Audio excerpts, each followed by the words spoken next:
Hello traders, എല്ലാവർക്കും നമ്മുടെ പുതിയൊരു വീഡിയോയിലേക്ക് സ്വാഗതം. കഴിഞ്ഞ ആഴ്ച നമ്മൾ CPR ഇൻഡിക്കേറ്റർ വെച്ചുകൊണ്ടുള്ള ഒരു ട്രേഡിംഗ് സ്ട്രാറ്റജി ചെയ്തിട്ടുണ്ടായിരുന്നു. ആ വീഡിയോയുടെ താഴെ ഒരുപാട് പേര് കമൻറ്റ് ചെയ്ത് ചോദിച്ചിട്ടുള്ള ഒരു കാര്യമായിരുന്നു ഓർഡർ ബ്ലോക്കിൻ്റെ വീഡിയോ ചെയ്യുമോ എന്നുള്ളത്.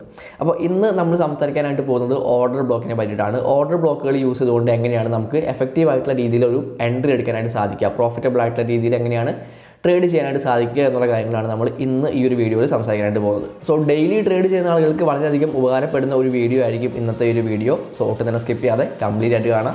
നേരെ വീഡിയോയിലേക്ക് കിടക്കാം.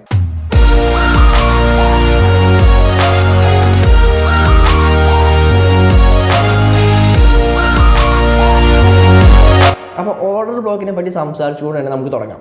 അതായത് ഇൻസ്റ്റിറ്റ്യൂഷണൽ ഇൻവെസ്റ്റേഴ്സ്, നമ്മൾ സപ്ലൈ ആൻഡ് ഡിമാൻഡിൻ്റെ വീഡിയോയിൽ നമ്മൾ കൃത്യമായിട്ട് പറഞ്ഞിട്ടുണ്ടായിരുന്നു. ഇൻസ്റ്റിറ്റ്യൂഷണൽ ഇൻവെസ്റ്റേഴ്സ് അവരുടെ കയ്യിലുള്ള പൈസ മുഴുവനും ഒറ്റയടിക്ക് ഇൻവെസ്റ്റ് ചെയ്യില്ല, അല്ലെങ്കിൽ ഒറ്റയടിക്ക് ട്രേഡ് ചെയ്യാനായിട്ട് ഇടില്ല. ആ എമൗണ്ടിനെ ഡിവൈഡ് ചെയ്തുകൊണ്ട് കുറേശ്ശെ ആയിരിക്കും അവർ ഇൻവെസ്റ്റ് ചെയ്യാനായിട്ട് വരാം. ഓക്കെ, അപ്പോൾ അവരുടെ കയ്യിലുള്ള ടോട്ടൽ എമൗണ്ടിനെ ബ്ലോക്കുകളായിട്ടായിരിക്കും ഡിവൈഡ് ചെയ്യുക. അതിൽ ഓരോ ബ്ലോക്കുകൾ പർട്ടിക്കുലർ പ്രൈസിൽ അവർ ഇൻവെസ്റ്റ് ചെയ്യുമ്പോൾ അതിനെയാണ് നമ്മളൊരു ഓർഡർ ബ്ലോക്ക് എന്ന് പറയുക, അല്ലെങ്കിൽ ആ ഒരു ഏരിയയാണ് ഓർഡർ ബ്ലോക്ക് എന്ന് നമ്മൾ വിളിക്കുന്നത്. ആ ഒരു ഓർഡർ ബ്ലോക്ക് നമ്മൾ ഇങ്ങോട്ട് സൈഡിലേക്ക് നീട്ടി വരയ്ക്കുകയാണെന്നുണ്ടെങ്കിൽ ആ ഒരു പർട്ടിക്കുലർ റീജിയനിലെത്തുമ്പോൾ, ആ ഒരു പ്രൈസ് റേഞ്ചിലെത്തുമ്പോൾ പ്രൈസ് വീണ്ടും നല്ല രീതിയിൽ പമ്പ് ആവുന്നത് കാണാനായിട്ട് പറ്റും. ഓക്കെ, അപ്പോൾ അത്തരത്തിലുള്ള ഏരിയാസാണ് നമ്മൾ ഉപയോഗിക്കാനായിട്ട് ശ്രമിക്കേണ്ടത്. നമ്മളൊരു ഡെയിലി ട്രേഡ് ചെയ്യുന്ന ആളുകൾ അത്തരത്തിലുള്ള ഏരിയാസാണ് ഉപയോഗിക്കാനായിട്ട് ശ്രമിക്കേണ്ടത്. എന്തുകൊണ്ടാണ് ഇൻസ്റ്റിറ്റ്യൂഷണൽ ഇൻവെസ്റ്റേഴ്സ് ഈ രീതിയിൽ മാത്രം അവർ ട്രേഡ് ചെയ്യാനായിട്ട്, അല്ലെങ്കിൽ അവരുടെ പൈസ അവർ ഈ രീതിയിൽ മാത്രം എന്തുകൊണ്ടാണ് ഇൻവെസ്റ്റ് ചെയ്യുന്നതെന്ന് ചോദിച്ചു കഴിഞ്ഞിട്ടുണ്ടെങ്കിൽ ഞാൻ സിമ്പിളായിട്ടുള്ള എക്സാമ്പിൾ പറയാം. ഇപ്പോൾ നമ്മുടെ നാട്ടിൽ ഡാമുകളൊക്കെ ഉണ്ട്. ആ ഡാമുകളിൽ ഒരുപാട് വെള്ളം വന്ന് നിൽക്കുമ്പോൾ, അതിൻ്റെ ഒരു ലിമിറ്റിനപ്പുറത്തേക്ക് വെള്ളം വന്ന് നിൽക്കുമ്പോൾ ഒറ്റയടിക്ക് ആ വെള്ളം മുഴുവനും തുറന്നു വിടുമോ? അങ്ങനെ തുറന്നു വിട്ടിട്ടുണ്ടെങ്കിൽ നമ്മുടെ നാട്ടിൽ വളരെ ഗംഭീരമായിട്ടുള്ള വെള്ളപ്പൊക്കവും കാര്യങ്ങളൊക്കെ ആയിരിക്കും സംഭവിക്കുക. കുറേശ്ശെ ആയിട്ടായിരിക്കും ആ ഒരു ഡാമിലെ വെള്ളം തുറന്നു വിടുക. അങ്ങനെ കുറേശ്ശെ ആയിട്ട് തുറന്നു വിടുമ്പോൾ പോലും നമ്മുടെ പുഴകളും തോടുകളും എല്ലാം തന്നെ നിറഞ്ഞൊഴുകുന്നത് കാണാനായിട്ട് പറ്റും.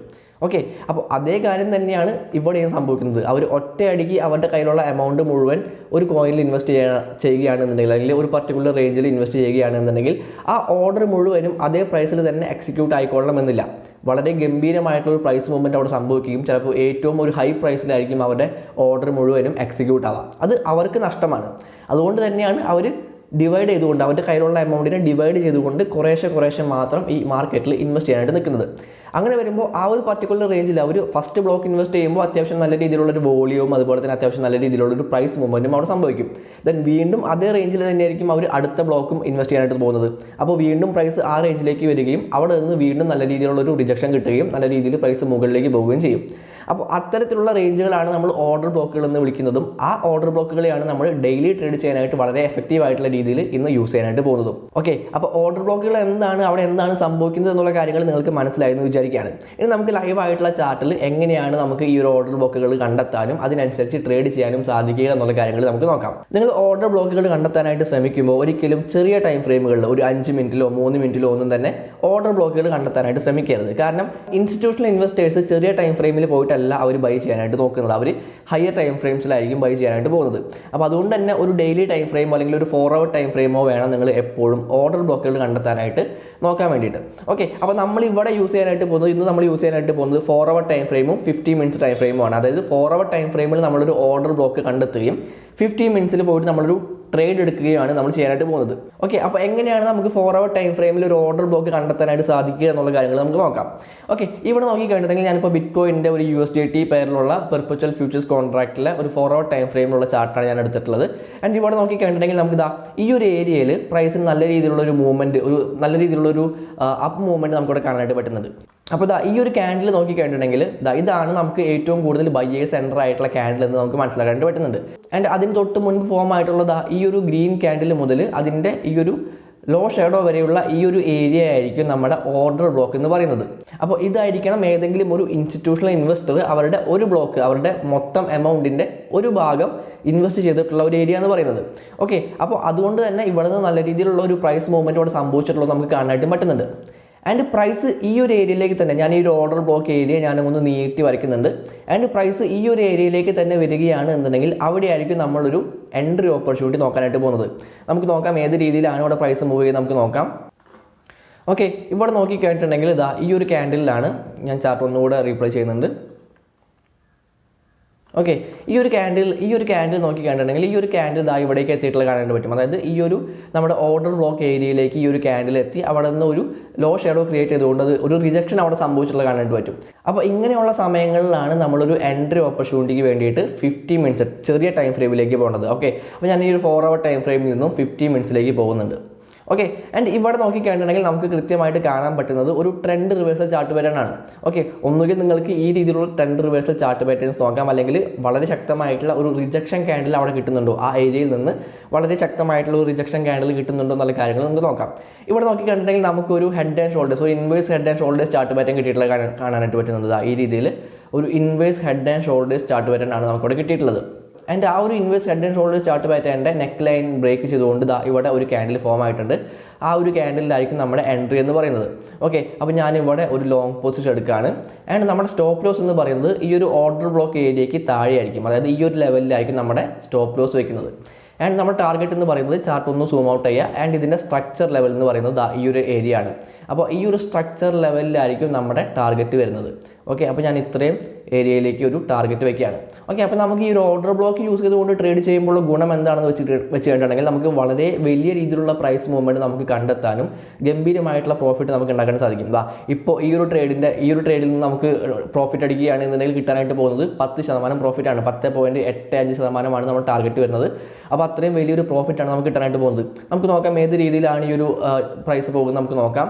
ഓക്കെ, നമ്മുടെ ടാർഗറ്റോട് ഹിറ്റ് ആയിട്ടുണ്ട്, നമ്മൾ ഈ ഒരു ട്രേഡ് വിൻ ചെയ്തിട്ടുണ്ട്. അപ്പോൾ ഈ രീതിയിൽ നമുക്കൊരു ലോങ് പൊസിഷൻ എടുക്കാനായിട്ട് ഇത്തരത്തിൽ ഓർഡർ ബ്ലോക്കുകൾ നമുക്ക് എടുക്കാവുന്നതാണ്. ആൻഡ് ഞാൻ വീണ്ടും 4 hour ടൈം ഫ്രെയിമിലേക്ക് പോകുന്നുണ്ട്. 4 hour ടൈം ഫ്രെയിമിലേക്ക് പോയിട്ട് ഞാൻ ഈ ലൈൻസ് എല്ലാം ഒന്ന് ഡിലീറ്റ് ചെയ്യുന്നുണ്ട്. ആൻഡ് ഇവിടെ നോക്കിക്കഴിഞ്ഞിട്ടുണ്ടെങ്കിൽ നമുക്ക് ഇവിടെ നിന്ന് നല്ല രീതിയിലുള്ളൊരു പ്രൈസ് മൂവ്മെൻറ്റ് താഴേക്ക് കിട്ടിയിട്ടുള്ള കാണാനായിട്ട് പറ്റും. ഈ ഒരു ഏരിയയിൽ ഞാൻ ഒന്ന് സൂം ചെയ്ത് കാണിച്ചു തരാം. ഈ ഒരു ഏരിയ നോക്കിക്കഴിഞ്ഞിട്ടുണ്ടെങ്കിൽ നമുക്ക് ഇത് ഒരു ഓർഡർ ബ്ലോക്ക് ആയിട്ട് എടുക്കാനായിട്ട് പറ്റുന്ന ഒരു ഏരിയ ആണ്.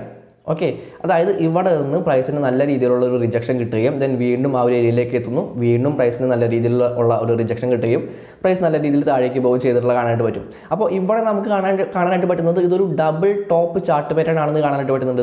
ഈ രീതിയിൽ ഒരു ഡബിൾ ടോപ്പ് ചാർട്ട് പാറ്റേൺ ആണെന്ന് കാണാനായിട്ട് പറ്റിയിട്ടുണ്ട്. അപ്പോൾ ഡബിൾ ടോപ്പ് ചാർട്ട് പാറ്റേൺ എന്ന് പറയുന്നത് ഓർഡർ ബ്ലോക്സിന് വളരെ നല്ലൊരു എക്സാമ്പിൾ ആണ് എന്ന് നമുക്ക് പറയാനായിട്ട് പറ്റും. ഓക്കെ, അപ്പോൾ ഈ രീതിയിൽ നമുക്ക് ഈ ഒരു ഏരിയയിലേക്ക് തന്നെ പ്രൈസ് എത്തുകയാണ് എന്നുണ്ടെങ്കിൽ നമുക്ക് അവിടെ നിന്നും ഒരു ഷോർട്ട് പൊസിഷൻ, അതായത് ഇവിടെ നമുക്ക് കിട്ടുന്നത് ഒരു സെല്ലിംഗ് പ്രഷറാണ്. അതുകൊണ്ട് തന്നെ ഈ ഒരു ഏരിയയിൽ നിന്ന് ഒരു ഷോർട്ട് പൊസിഷൻ നമുക്ക് എടുക്കാനായിട്ട് സാധിക്കുന്നതാണ്. അപ്പോൾ നമുക്ക് നോക്കാം ഈ ഒരു ഏരിയയിലേക്ക് പ്രൈസ് എത്തുമ്പോൾ എങ്ങനെയാണ് പ്രൈസ് അവിടെ റിയാക്ട് ചെയ്യുന്നതോ എന്നുള്ള കാര്യങ്ങൾ നമുക്ക് നോക്കാം. ഓക്കെ, ഇവിടെ നോക്കിക്കഴിഞ്ഞിട്ടുണ്ടെങ്കിൽ നമുക്ക് ഇവിടെ ഈ ഒരു ഏരിയയിലേക്ക് പ്രൈസ് എത്തുന്നത് കാണാനായിട്ട് പറ്റുന്നുണ്ട്. ദെൻ അവിടെ നിന്ന് നമുക്കൊരു റിജക്ഷൻ ക്യാൻഡിൽ കിട്ടേണ്ടത് അത്യാവശ്യമാണ്. അതായത് ഒരു റെഡ് ക്യാൻഡിൽ നമുക്ക് അവിടെ നിന്ന് റിജക്ഷൻ ക്യാൻഡിലായിട്ട് കിട്ടേണ്ടത് അത്യാവശ്യമാണ്. നമുക്ക് വെയിറ്റ് ചെയ്യാം. ഓക്കെ, നമുക്ക് ഈ ഒരു റെഡ് ക്യാൻഡിൽ നമുക്ക് അവിടെ നിന്ന് റിജക്ഷൻ ക്യാൻഡിലായിട്ട് കിട്ടിയിട്ടുണ്ട്. നമ്മളിനി ഒരു 50 മിനിറ്റ്സ് ടൈം ഫ്രെയിമിലേക്ക് പോവാണ്. ആൻഡ് നമുക്കിവിടെ ഏതെങ്കിലും രീതിയിലുള്ള ചാർട്ട് പാറ്റേൺ കിട്ടുന്നുണ്ടോ നോക്കാം. നമുക്ക് ഇവിടെ നോക്കിക്കഴിഞ്ഞിട്ടുണ്ടെങ്കിൽ നമുക്ക് ഈ രീതിയിലുള്ള ഒരു ട്രയാങ്കിൾ ചാർട്ട് പാറ്റേൺ ഇവിടെ കിട്ടിയിട്ടുള്ള കാണാനായിട്ട് പറ്റുന്നുണ്ട്. ഈ രീതിയിൽ ഒരു ട്രയാങ്കിൾ ചാർട്ട് പാറ്റേൺ നമുക്കിവിടെ കിട്ടിയിട്ടുണ്ട്. ഓക്കെ, അപ്പോൾ ഈ ഒരു ട്രെൻഡ് ലൈനിൽ നിന്ന് ഒരു ബ്രേക്ക് ഔട്ട് കിട്ടുകയാണെന്നുണ്ടെങ്കിൽ അവിടെയായിരിക്കും നമ്മളൊരു ഷോർട്ട് പൊസിഷൻ എടുക്കാനായിട്ട് പോകുന്നത്. നമുക്ക് നോക്കാം ഏത് രീതിയിലാണ് ഇവിടെ പ്രൈസ് മൂവ് ചെയ്യുന്നത് നമുക്ക് നോക്കാം. ഓക്കെ, നമുക്ക് ഇവിടെ നിന്ന് ഒരു ബ്രേക്ക് ഔട്ട് കിട്ടിയിട്ടുണ്ട്. സോ ഈ ഒരു ക്യാൻഡിലായിരിക്കും നമ്മൾ ഷോർട്ട് പൊസിഷൻ എടുക്കാനായിട്ട് പോകുന്നത്. ആൻഡ് അതിൻ്റെ സ്റ്റോപ്പ് ലോസ് എന്ന് പറയുന്നത് ഈ ഒരു ഓർഡർ ബ്ലോക്കിന് മുകളിലായിട്ടുള്ള ഈ ഒരു ഏരിയയിലായിരിക്കും നമ്മൾ അതിൻ്റെ സ്റ്റോപ്പ് ലോസ് വയ്ക്കുന്നത്. ദെൻ ചാർട്ട് ഒന്ന് സൂം ഔട്ട് ചെയ്യുന്നുണ്ട്. നമ്മുടെ സ്ട്രക്ചർ ലെവൽ എന്ന് പറയുന്നത് ഈ ഒരു ഏരിയ ആണ്. ഓക്കെ, അപ്പോൾ ഈ ഒരു ഏരിയയിലേക്ക് നമ്മൾ നമ്മുടെ ടാർഗറ്റും സെറ്റ് ചെയ്യുന്നുണ്ട്. ആൻഡ് ഏത് രീതിയിലാണ് ഇവിടെ പ്രൈസ് മൂവ് ചെയ്തത് നമുക്ക് നോക്കാം. ഓക്കെ, നമ്മുടെ ടാർഗറ്റ് ഇവിടെ ഹിറ്റ് ആയിട്ടുണ്ട് എന്നുള്ള കാര്യങ്ങൾ നമുക്ക് കാണാനായിട്ട് പറ്റുന്നുണ്ട്. ഇവിടെ സംഭവിച്ചിട്ടുള്ളത് പ്രൈസ് വീണ്ടും ഈ ഒരു ഏരിയ ടെസ്റ്റ് ചെയ്യുന്നുണ്ട്, ഈ ഒരു ഓർഡർ ബ്ലോക്ക് ഏരിയ ടെസ്റ്റ് ചെയ്യുന്നുണ്ട്. ദെൻ അവിടെ നിന്നാണ് നല്ല രീതിയിലുള്ള ഒരു ഡൗൺ മൂവ്മെൻറ്റ് ഇവിടെ ഉണ്ടായിട്ടുള്ളത്. ആൻഡ് നമ്മുടെ ടാർഗറ്റ് അവിടെ ഹിറ്റ് ആയിട്ടുണ്ട്. ആൻഡ് നമുക്കൊരു 12% ഒരു മൂവ്മെൻറ്റ് നമുക്ക് ഈ ഒരു കോയിനിൽ കിട്ടിയിട്ടുണ്ട്. നമുക്ക് നല്ല രീതിയിലുള്ള പ്രോഫിറ്റും ഉണ്ടാക്കാനായിട്ട് സാധിച്ചിട്ടുണ്ട്. അപ്പോൾ ഈ ഒരു ഓർഡർ ബ്ലോക്ക് യൂസ് ചെയ്തുകൊണ്ട് ട്രേഡ് ചെയ്യുക എന്ന് പറഞ്ഞിട്ടുണ്ടെങ്കിൽ വളരെ ഗംഭീരമായിട്ടുള്ള രീതിയിൽ പ്രോഫിറ്റ് ഉണ്ടാക്കാനായിട്ട് സാധിക്കുന്ന ഒരു ട്രേഡിംഗ് മെത്തേഡാണ്. പ്രൈസ് ആക്ഷൻ ട്രേഡേഴ്സിന് വളരെയധികം എഫക്റ്റീവ് ആയിട്ടുള്ള രീതിയിൽ ഡേ ട്രേഡ് ചെയ്യാനായിട്ട് സാധിക്കുന്ന ഒരു പരിപാടിയാണ് ഈ ഓർഡർ ബ്ലോക്ക് ട്രേഡിംഗ് എന്ന് പറയുന്നത്. സോ തീർച്ചയായിട്ടും നിങ്ങൾ ട്രൈ ചെയ്ത് നോക്കുക, നിങ്ങൾ പ്രാക്ടീസ് ചെയ്ത് നോക്കുക. കൂടുതൽ പ്രാക്ടീസ് ചെയ്ത് നോക്കിയാൽ മാത്രമേ നിങ്ങൾക്ക് കൃത്യമായിട്ടുള്ള ഓർഡർ ബ്ലോക്കുകൾ കണ്ടെത്താനും അതിനനുസരിച്ചുള്ള ഒരു എൻട്രി എടുക്കാനും നല്ല രീതിയിൽ പ്രോഫിറ്റ് ഉണ്ടാക്കാനും സാധിക്കുള്ളൂ. സോ നല്ല രീതിയിൽ തന്നെ ട്രേഡ് ചെയ്യാനായിട്ട് ശ്രമിക്കുക. നിങ്ങൾ ട്രൈ ചെയ്ത് നോക്കിയിട്ട് എങ്ങനെയുണ്ടെന്നുള്ള കാര്യങ്ങൾ തീർച്ചയായിട്ടും താഴെ വന്ന് കമൻറ്റ് ചെയ്യുക. Happy trading. അടുത്തൊരു വീഡിയോയിൽ കാണാം.